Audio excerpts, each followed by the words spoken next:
श्री शिवाय नमस्तुभ्यम महाराज।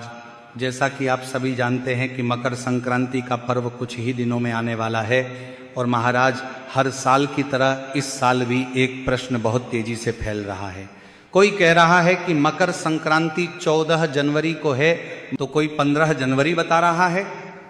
ऐसे में महाराज आम श्रद्धालु पूरी तरह असमंजस में पड़ जाते हैं कि आखिर हम किस दिन मकर संक्रांति का पर्व मनाएं, किस दिन स्नान दान करें और किस दिन खिचड़ी बनाएं। इसी के साथ महाराज इस साल मकर संक्रांति के साथ साथ एकादशी की तिथि भी पड़ रही है। अब आप सोचेंगे कि एकादशी आने से मकर संक्रांति पर क्या फर्क पड़ेगा, तो महाराज आप सभी जानते हैं कि मकर संक्रांति के दिन विशेष रूप से खिचड़ी का ही दान किया जाता है। और खिचड़ी जो है ये कच्चे चावल और कच्चे मूंग की दाल से बनाई जाती है और इसी खिचड़ी का दान किया जाता है। लेकिन महाराज इसी दिन साल की पहली षट्तिला एकादशी भी पड़ रही है, इसीलिए भक्तों के मन में यह प्रश्न भी आ रहा है कि इस साल खिचड़ी का दान न करें तो फिर क्या दान करें जिससे कि हमें पूर्ण फल प्राप्त हो। तो महाराज मकर संक्रांति का सीधा संबंध सूर्य से है।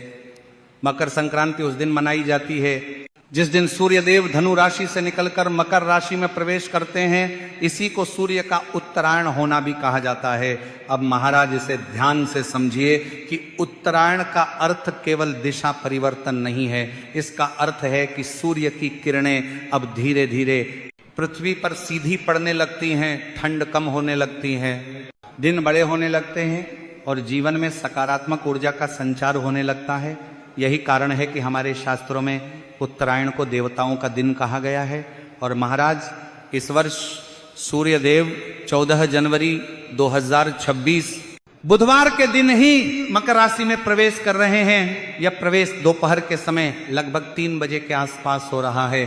शास्त्रों के अनुसार चाहे सूर्य का प्रवेश सुबह हो, दोपहर हो या शाम को, जिस कैलेंडर तिथि में सूर्य का मकर में प्रवेश होता है उसी दिन मकर संक्रांति मनाई जाती है। इसी कारण महाराज इस वर्ष मकर संक्रांति पूरे भारत में 14 जनवरी 2026 को ही मनाई जाएगी। इसीलिए महाराज 15 जनवरी को मकर संक्रांति मानना शास्त्रीय रूप से उचित नहीं है। तो महाराज अब यहां तक तो बात बिल्कुल स्पष्ट हो गई कि मकर संक्रांति 14 जनवरी बुधवार को ही है।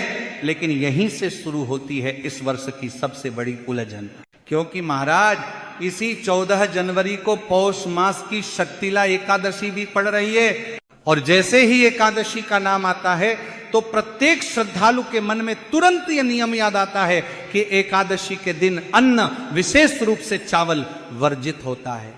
अब महाराज मकर संक्रांति और खिचड़ी का नाम एक दूसरे के बिना अधूरा है, क्योंकि सदियों से परंपरा चली आ रही है कि इस दिन कच्चे चावल और मूंग की दाल मिलाकर खिचड़ी का दान किया जाता है।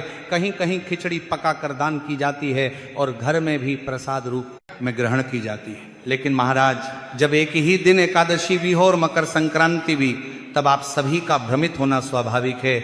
इसीलिए महाराज मन में प्रश्न उठता है कि अगर खिचड़ी में चावल है और एकादशी में चावल वर्जित है तो फिर इस बार दान कैसे किया जाए? क्या मकर संक्रांति का दान अधूरा रह जाएगा? क्या खिचड़ी का दान न करने से पुण्य कम हो जाएगा? तो महाराज यही सारे प्रश्न आज लाखों भक्तों के मन में चल रहे हैं। इसीलिए इस वीडियो का उद्देश्य केवल जानकारी देना नहीं बल्कि भ्रम को दूर करना और धर्म का सही मार्ग दिखाना है। तो महाराज एकादशी का नियम बहुत स्पष्ट है कि इस दिन चावल को खाना या पकाना और दान करना सख्त मना होता है। इसलिए भक्तों इस वर्ष 14 जनवरी को मकर संक्रांति होने के बावजूद खिचड़ी का दान उस दिन करना उचित नहीं माना जाएगा। अब महाराज यहीं पर बहुत लोग निराश हो जाते हैं। उन्हें लगता है कि अगर खिचड़ी का दान नहीं हुआ तो मकर संक्रांति अधूरी रह गई।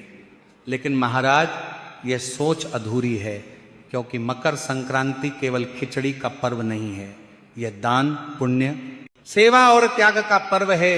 और दान का वास्तविक भाव वस्तु में नहीं भावना में छिपा होता है। तो महाराज षट्तिला एकादशी को साधारण एकादशी समझना बहुत बड़ी भूल होगी। ये वर्ष की पहली एकादशी होती है और इसका महत्व अन्य एकादशियों से भी अधिक माना गया है। शास्त्रों में बताया गया है कि इस एकादशी का नाम ही तिल के ऊपर रखा गया है, क्योंकि इस दिन तिल का दान, तिल का सेवन और तिल से संबंधित कार्य विशेष फल देने वाले माने गए हैं। इसीलिए महाराज अब जरा ध्यान से समझिए। एक और मकर संक्रांति जिसमें तिल और गुड़ का विशेष महत्व है, दूसरी ओर षट्तिला एकादशी जिसमें तिल को मोक्षदायक बताया गया है। और जब दो ऐसे पर्व एक साथ आते हैं जिनका केंद्र बिंदु तिल हो, तो यह कोई संयोग नहीं बल्कि एक दिव्य संकेत होता है। यह संकेत हमें बताता है कि इस वर्ष मकर संक्रांति पर तिल दान का महत्व कई गुना बढ़ गया है। अब महाराज, बहुत से लोग ये भी पूछते हैं कि खिचड़ी का दान क्यों इतना महत्वपूर्ण माना गया है। तो इसका उत्तर यह है कि खिचड़ी में चावल और दाल दोनों होते हैं जो अन्न का पूर्ण रूप माने जाते हैं। अन्नदान को सभी दानों में श्रेष्ठ बताया गया है। इसी कारण मकर संक्रांति पर खिचड़ी का दान सबसे बड़ा पुण्य माना गया। लेकिन महाराज, जब शास्त्र स्वयं एकादशी के दिन चावल दान को वर्जित कर रहे हैं, तो धर्म हमें यह भी सिखाता है कि विकल्प भी धर्म का ही भाग होता है। इसीलिए शास्त्र कहते हैं कि यदि किसी कारणवश मुख्य दान न किया जा सके तो उसी भाव से किया गया वैकल्पिक दान भी उतना ही फल देता है। और महाराज, यही कारण है कि इस वर्ष मकर संक्रांति पर काले तिल और गुड़ का दान खिचड़ी दान के समान ही नहीं बल्कि कई गुना अधिक फलदायक बताया गया है। क्योंकि तिल को शास्त्रों में पाप नाशक कहा गया है। कहा जाता है कि तिल में भगवान विष्णु का वास होता है और गुड़ में माता लक्ष्मी की कृपा मानी जाती है। जब तिल और गुड़ एक साथ दान किए जाते हैं तो वह दान केवल शरीर को नहीं, आत्मा को भी शुद्ध करता है। इसीलिए महाराज, आप चाहें तो काले तिल और गुड़ को अलग अलग भी दान कर सकते हैं, और यदि संभव हो तो तिल और गुड़ से बने हुए लड्डू का दान करना तो और भी श्रेष्ठ माना गया है। अब महाराज, यहाँ एक बात बहुत जरूरी है। कुछ लोग सोचते हैं कि अगर हमने 14 जनवरी को खिचड़ी का दान नहीं किया तो 15 जनवरी को कर लें ताकि मन को संतोष मिल जाए। तो भक्तों, शास्त्रीय रूप से देखें तो 15 जनवरी को खिचड़ी का दान किया जा सकता है, उसमें भी कोई दोष नहीं है। लेकिन मकर संक्रांति का विशेष पुण्य काल 14 जनवरी को ही होता है। इसलिए यदि आपको पूर्ण फल चाहिए तो 14 जनवरी को ही तिल गुड़ का दान करना सर्वोत्तम रहेगा। अब महाराज, ये भी समझना जरूरी है कि दान केवल वस्तु देने का नाम नहीं है। दान का अर्थ है अपने भीतर के अहंकार, संग्रह और लोभ का त्याग। अगर कोई व्यक्ति सच्चे मन से तिल गुड़ का छोटा सा दान भी करता है तो वो उस व्यक्ति से श्रेष्ठ माना गया है जो दिखावे के लिए बड़ा दान करता है। तो महाराज, अब तक हमने यह समझ लिया कि इस वर्ष मकर संक्रांति और षट्तिला एकादशी एक साथ पड़ने से खिचड़ी का दान संभव नहीं है, लेकिन तिल और गुड़ के दान से भी आपको कई गुना अधिक पुण्य फलों की प्राप्ति होगी। अब महाराज, हमारे शास्त्र कहते हैं कि दान का मूल्य वस्तु से नहीं, भाव से तय होता है। अगर कोई व्यक्ति बहुत साधारण वस्तु भी पूरे श्रद्धा भाव से दान करता है तो उसका फल उस व्यक्ति से कहीं अधिक होता है जो महंगी वस्तुओं का दान केवल दिखावे के लिए करता है। क्योंकि मकर संक्रांति का समय विशेष रूप से सेवा और करुणा का समय माना गया है। ये वही समय है जब ठंड अपने चरम पर होती है और गरीब, असहाय, वृद्ध और सड़क किनारे रहने वाले लोग इस ठंड को सबसे अधिक सहते हैं। ऐसे में महाराज, अगर किसी को गर्म कपड़े या कंबल का दान किया जाए तो वह दान केवल शरीर को गर्मी नहीं देता बल्कि दान करने वाले के हृदय को भी करुणा से भर देता है। इसीलिए महाराज, शास्त्रों में बताया गया है कि शीत ऋतु में किया गया वस्त्र दान विशेषकर मकर संक्रांति के दिन अक्षय पुण्य प्रदान करता है। अक्षय का अर्थ है जिसका फल कभी समाप्त न हो। अब महाराज, कई लोग सोचते हैं कि हमने तिल गुड़ का दान कर दिया, अब और कुछ करने की आवश्यकता नहीं। लेकिन यदि आपकी क्षमता है तो मकर संक्रांति के दिन एक से अधिक प्रकार का दान करना अत्यंत शुभ माना गया है। जैसे तिल गुड़ के साथ कंबल, शॉल या गर्म कपड़े का दान भी आप कर सकते हैं। अब महाराज, यहाँ एक बहुत महत्वपूर्ण प्रश्न आता है कि दान किससे दिया जाए। बहुत से लोग इस विषय में भी उलझन में रहते हैं। कोई कहता है कि केवल ब्राह्मण को ही दान देना चाहिए, कोई कहता है कि साधु संत को दिया जाए, तो कोई कहता है कि जरूरतमंद को देना ही सबसे श्रेष्ठ है। तो महाराज, शास्त्रों का उत्तर बहुत सरल है। जहां वास्तविक आवश्यकता हो वही दान के पात्र है। अगर कोई व्यक्ति सच में ठंड से कांप रहा है, भूखा है, असहाय है, तो उसे दिया गया दान सीधे ईश्वर तक पहुंचता है। महाराज, स्वयं भगवान श्री कृष्ण ने गीता में कहा है कि जो मेरी बनाई हुई सृष्टि की सेवा करता है वही वास्तव में मेरी पूजा करता है।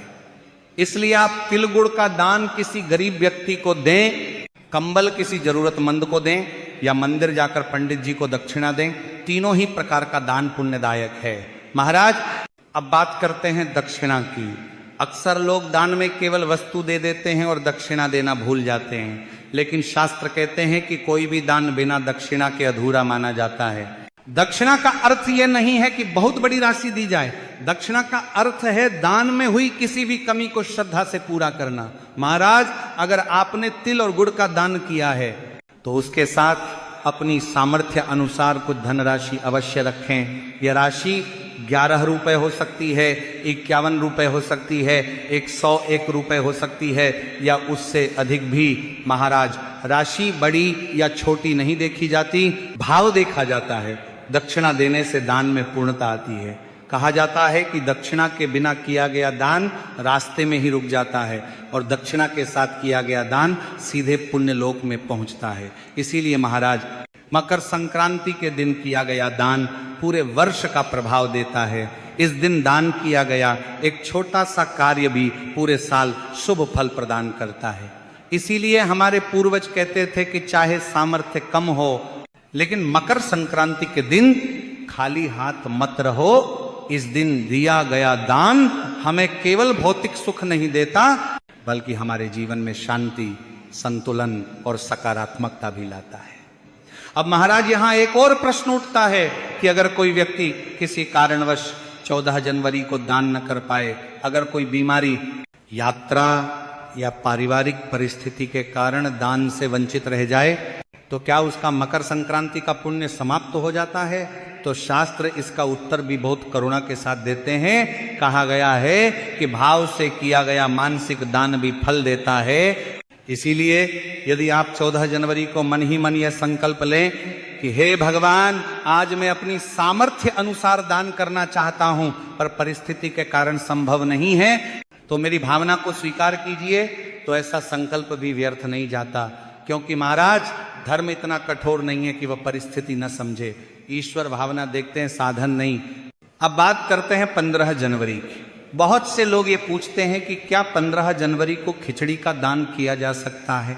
तो महाराज, शास्त्रीय दृष्टि से उत्तर यह है कि हाँ, 15 जनवरी को खिचड़ी का दान किया जा सकता है। उसमें कोई दोष नहीं है, क्योंकि उस दिन एकादशी नहीं है। लेकिन यह समझना जरूरी है कि 15 जनवरी को किया गया खिचड़ी दान मकर संक्रांति विशेष पुण्य नहीं देगा, बल्कि वह सामान्य अन्नदान के पुण्य में ही गिना जाएगा।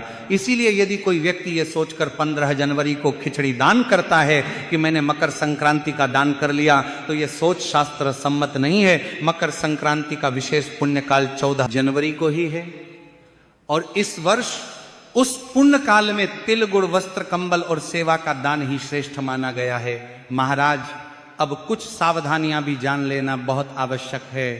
दान करते समय कभी भी अहंकार न रखें। दान देते समय किसी को नीचा न दिखाएं। दान देकर उसका प्रचार न करें।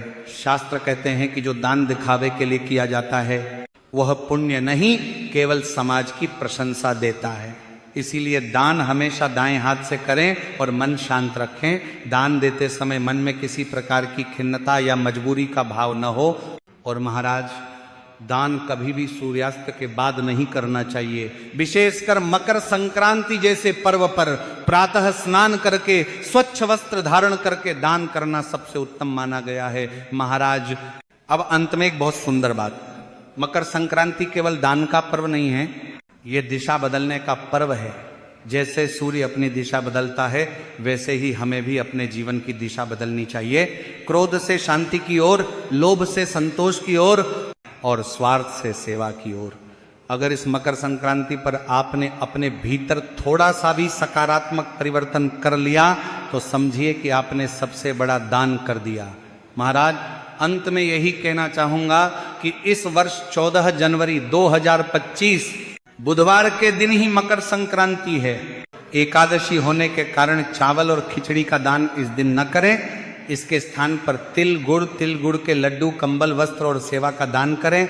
दान के साथ सामर्थ्य अनुसार दक्षिणा अवश्य रखें। और महाराज, अगर अब भी आपके मन में कोई प्रश्न है तो आप निसंकोच कमेंट में पूछ सकते हैं, और यह भी जरूर बताइए कि आप ये वीडियो भारत देश के किस कोने से देख रहे हैं। धन्यवाद।